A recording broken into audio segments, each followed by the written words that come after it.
Hey guys, it's been nearly 6 months now that I've been running the 23-0 Dakota 1400 rooftop tent. Now I've been getting a lot of questions about, do I still like it? Is it worth it? So I thought it was about time I did a long-term review. Now I'm going to be running through the pros and the cons. So we'll list through everything and see whether it's still worth it. All right, let's get to it.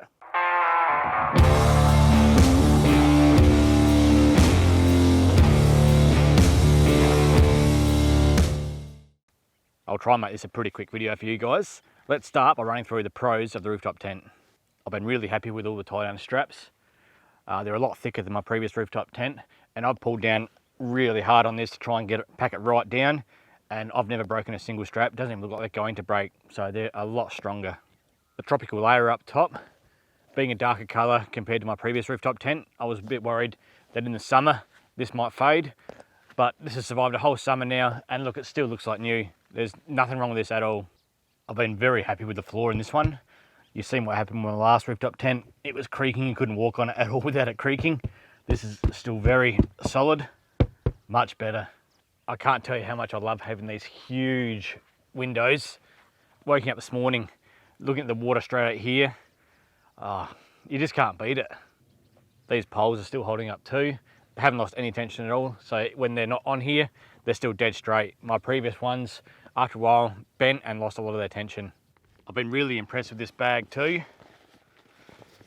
Being black, I was also worried this might fade, but there's no fading this at all. It's dirty, but it's still black as black.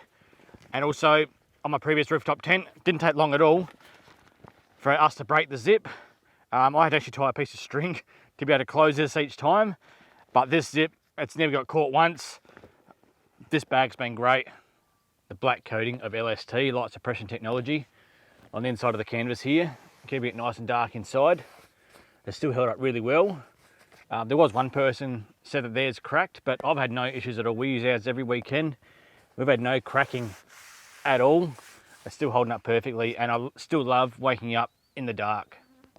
I've really been liking having a telescopic ladder now, much better than our previous ladder. I don't need to put foam on the steps anymore because this doesn't hurt your feet like the old one did. And yeah, we've had no issues with this at all. Now let's move over to the cons, and there are a few cons that we've picked up over these past 6 months. Biggest one are these straps, the tie-down straps that go over top of the bag, because they're always in the sun. It's nice and black there. The side that's been in the sun is grey. It's all sun faded. So I don't think it's very UV resistant compared to how it was to how it is now. And that's only in 6 months. So I don't know if these are going to break at some stage, but I'm not very happy about that. Another con I found with my previous rooftop tent, when I was sitting up in there to hop out, I normally sit facing this way with my legs hanging down, and then I just climb down holding onto the ladder as I'm climbing down. With this one, when I sit up here with my legs here, I have to bend my head to the side because it's not as high as my previous rooftop tent. So I can't sit up like I used to, and it's a bit more uncomfortable trying to hop down.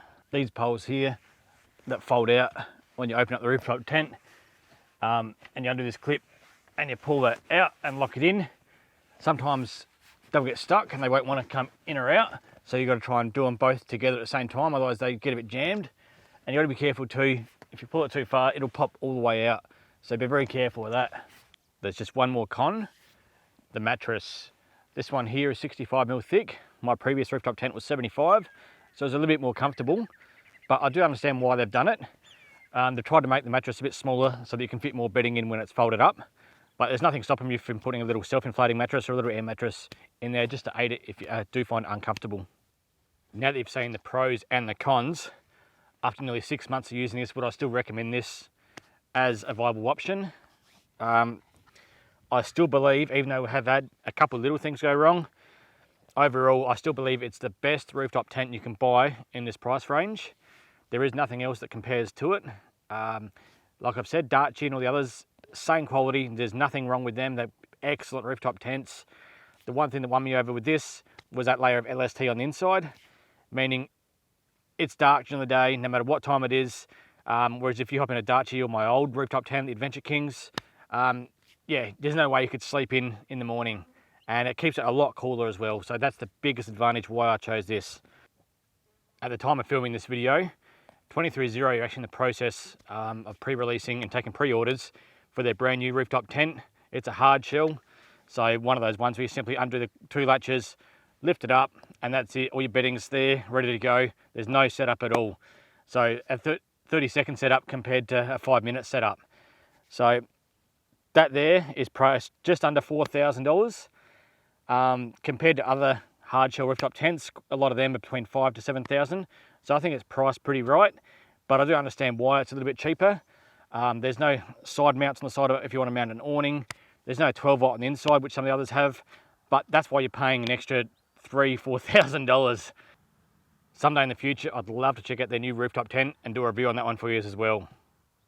One feature I already love about their new rooftop tent that I've seen, they've kept that same layer of LST, light suppression technology, on the new rooftop tent, which means you're going to have a rooftop tent that's pitch black inside, just like mine. Some of the expensive rooftop tents, the $7,000 ones, they've achieved the same thing, but they've had to add 2 layers of canvas to achieve the same things, which is double the weight. So the more canvas you add, the more it's going to weigh. So they've got away with just adding 1 layer of canvas and making it still pitch black inside. I think that's a great idea. Just so it's clear, I'm not sponsored or affiliated with 230 at all. I paid full retail price for that rooftop tent, so all these reviews and opinions are of my own. I've got an update for you guys too. 3 nights ago, I was contacted by the head of customer service from 4-wheel drive Supercenter. She had just watched my YouTube video. You've probably seen it, the one where my Adventure Kings rooftop tent failed, and I was complaining how I tried to get my warranty. I was still under the warranty period and it should have been covered, and they basically told me it's not covered, wear and tear, see you later.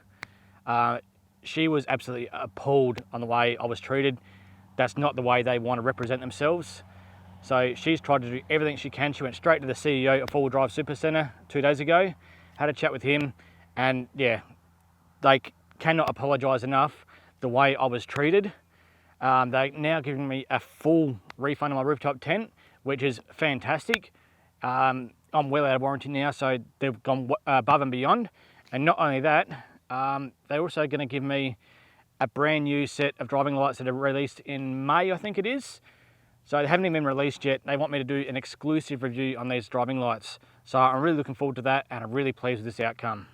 Well, I hope you guys have enjoyed this video. If you have any more questions, don't hesitate to leave a comment. I'm always happy to answer. If you really like this video, leave a like. It really helps support my channel. And even more so, if you haven't already, consider subscribing. You would not believe how much that helps support my channel. But thanks for watching this video, guys, and I'll catch you in the next one. Cheers!